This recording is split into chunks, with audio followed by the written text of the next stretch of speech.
I remember vividly seeing a political cartoon of Satan welcoming Clifford Olson to hell. It's typically not a good thing to be happy at someone's death, but Clifford Olson is an exception, for me at least. I had an aunt whose cousin was killed by Olson, and a friend who was nearly kidnapped and killed by him as she was hitchhiking along a road in British Columbia, where Olson was from and where he was active.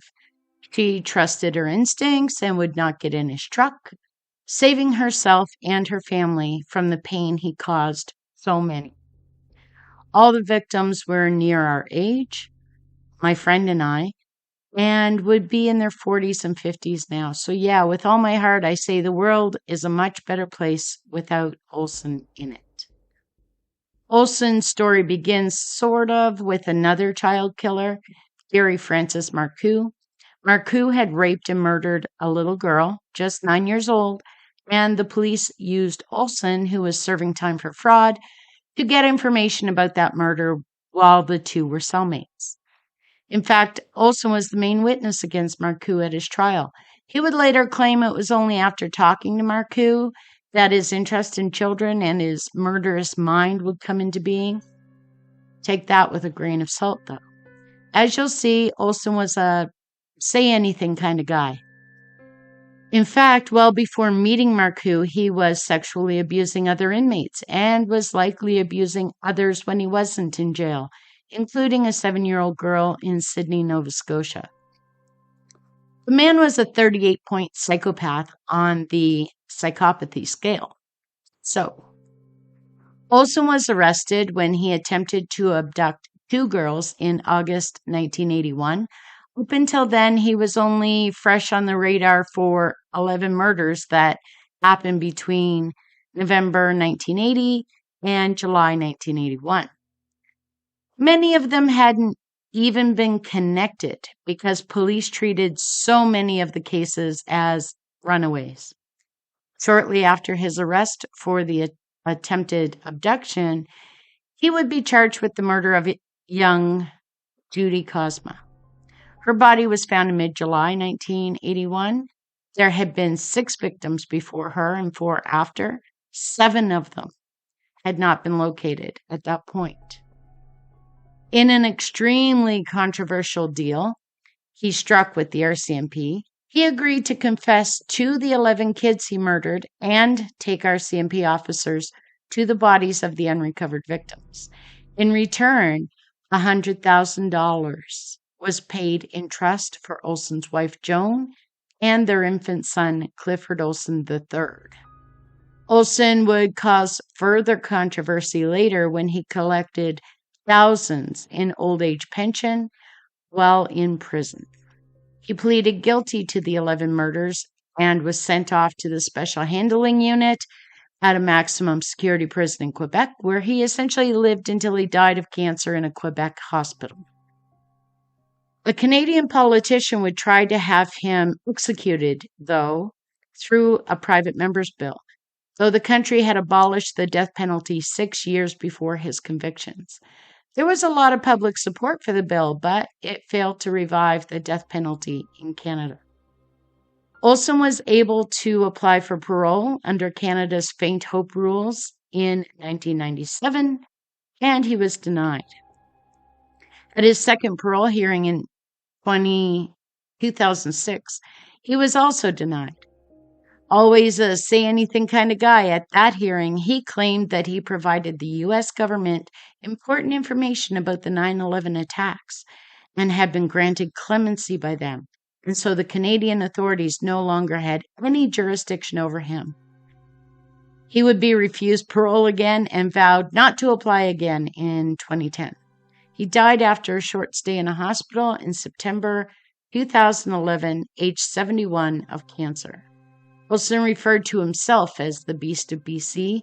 We'll call him what he was, psychopathic pedophile. Christine Weller, who was only 12 from Surrey, was taken on November 17, 1980.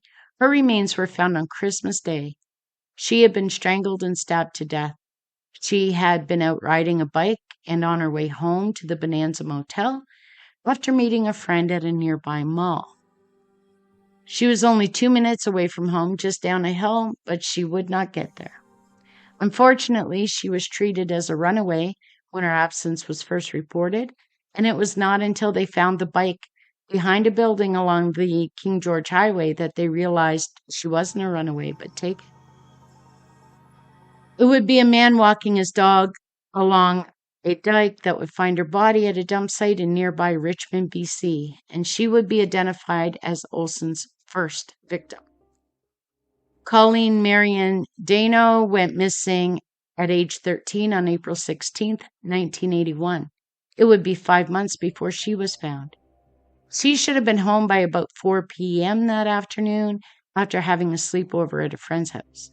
She needed to take 2 buses from her friend's place to hers in Surrey. She was waiting at one of the stops when Olson spotted her and called out. She too was treated as a runaway at first, until she was found in a forested area near the border, that is. Darren Todd Johnsrud, who was 16, was taken and killed on April 22, 1981. He was found a little less than 2 weeks after his abduction. He lived in Saskatchewan with his dad, but was visiting the Vancouver area to see his mom and siblings for the Easter break. He was planning to move out there after the school year was done to live with his mom and find work. He was staying only a half block away from Olson's place. There were kids at a nearby mall who also lived in Olson's complex. They called him the boogeyman and sometimes the Candyman, and they did not like him. Darren went to the mall to buy some cigarettes. Olson often hung out there, looking to interact with the neighborhood kids, and his case was not linked to the murdered girls for quite some time.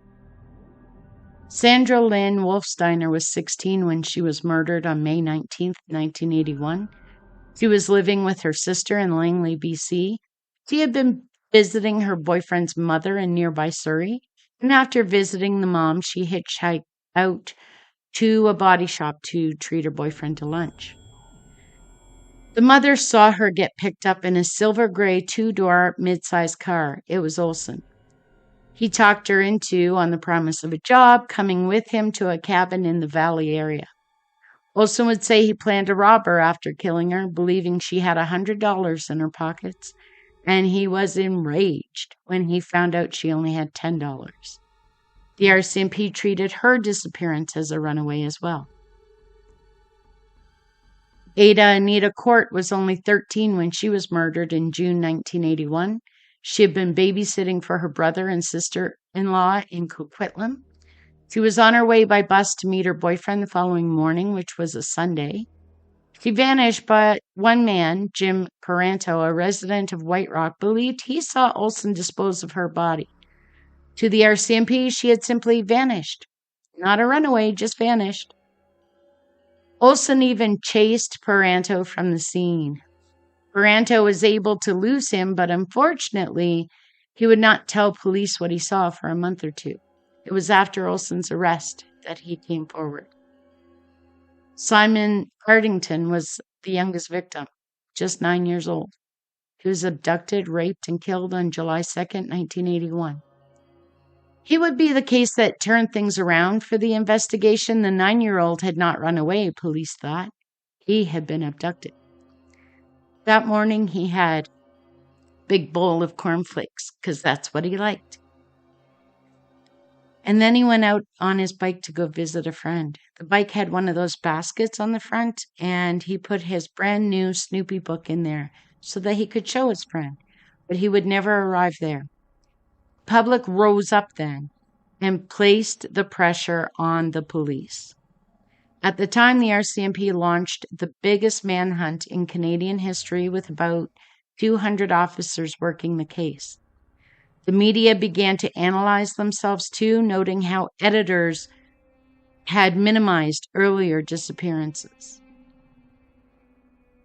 Olson was standing by while the media and the police ramped up their attention, and he accelerated then.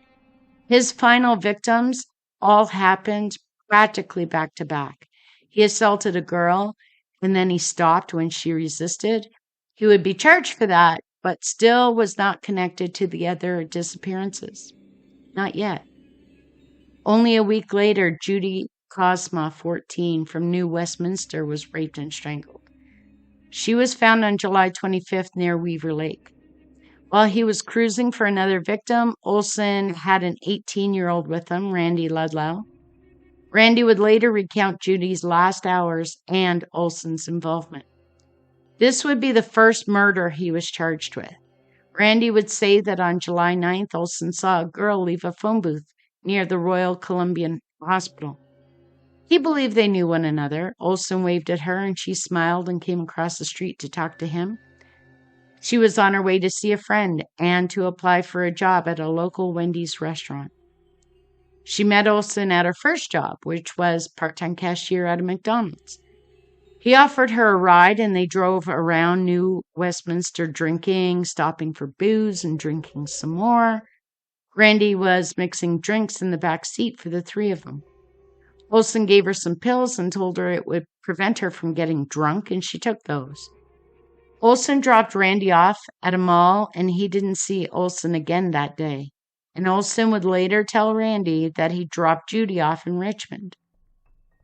Olson then took his wife, Joan, and their baby to Knott's Berry Farm near Los Angeles for a vacation, coming back on the 21st. Despite outstanding warrants, he apparently had no trouble getting over the border and back for that trip. Raymond King II was 15 when he was raped and killed on July 23, 1981. He was on his summer break when he was nabbed. He was very keen to work that summer and spent so much time at the Canada Manpower Youth Employment Center that the staff there was getting to know the young man.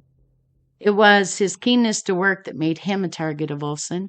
He was promised work and got into Olson's car. He was killed and dumped off a trail near Alpine Lake. His bike was left abandoned at the employment center, leading police to believe he had not run away. When Olson took the rental car he used to transport King to the forest, he offered the young person working there a job shampooing carpets. Thankfully, the young woman behind the rental desk did not take him up on that offer. Sigrun Arndt was 18 and visiting from Germany when she was raped and killed only 2 days after Raymond. She had been spotted in a pub in Coquitlam with Olson. She was later found dead near where Simon had been buried in Richmond. Parents would learn of her death from Sigrun's aunt, who translated the police message over the telephone. Terry Lynn Carson would be taken on July 27th. She was only 15 when she died. Terry was another young girl who had been keen to work, and so when she encountered Olson, that made her a target. He offered her a job, a ride, a drink laced with drugs. He drove her off to Agassiz, where he killed her, burned her clothes, and threw her purse and shoes into the Fraser River. Olson was the RCMP's prime suspect in that murder, but they did not have enough that day to arrest him. They had been surveilling him, but he was on to their tracking, and so they called it off. The final victim that we know of was Louis Chartrand, 17, who was killed on July 30th, 1981. Olson met the RCMP that day. They hoped that offering him some sort of compensation for information might break their cases. He left, telling them he would get back to them, and headed for his lawyer's office. On the way, though, he noticed Louise. She had hitchhiked into town to get to her night shift job at a restaurant, but went to buy cigarettes at a store in downtown Mission first.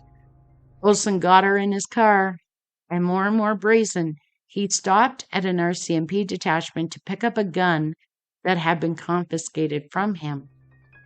He was turned away with Chartrand still in his car. Then he headed on to Whistler, where he killed Louise in a gravel pit and buried her in a shallow grave. There were a large number of surviving victims as well. Olson often plied teens with alcohol and drugs, convinced them to come to a motel room, raped them, and then released them. Sometimes he would promise them work, and they would show up on the hopes of earning money in his construction business. He spent a lot of time grooming some of his victims, most of the time. Then there were the kids he picked up and simply drove home. There was no rhyme or reason to who he left alone, who he abused, and who he murdered.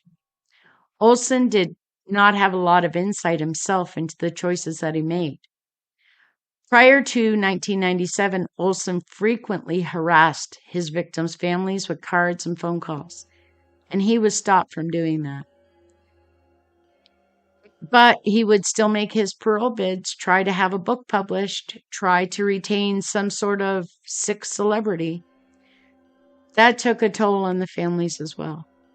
Olson, an extreme psychopath, thrived on that torment. Perhaps in an attempt at grandiosity, perhaps part truth, perhaps just another torment, Olson would also claim to have committed between 80 and 200 murders. Unfortunately for the families, Olson would have his evil infamy. He was part of a confluence of serial killers at the time, which gave rise to the modern fascination with them. Clifford Olson in Canada, Peter Sutcliffe in England, Wayne Williams in the United States, all who targeted our young and our vulnerable. For a very long time, Olson was also Canada's most prolific serial killer, a man whose taunts and actions would make the news over and over again, when he should have been quietly serving time until his death. In the infamy, though, lies a spark of humanity, not Olson's, but the humanity in the families who fought to change the law to prevent people like Olson from profiting from their crimes. There is a humanity in what we've studied and learned that now better protects our vulnerable. Not perfectly, but better than before if we choose not to lose that. There is a humanity in reaching out across the years, the miles, and the pain to promise 11 children that the end of their promise and their potential would be remembered and given meaning. It was through their families that the law changed, that faint hope hearings were no longer mandatory, that serial killers could be excluded, and that faint hope juries would have to be unanimous in their decision to reduce parole eligibility.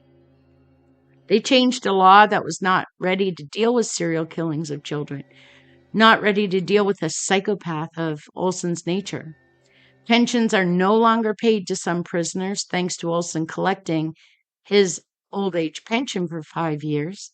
The law also changed so that multiple murderers could no longer apply for parole every 2 years, tormenting the families that they so hurt. Until next Saturday.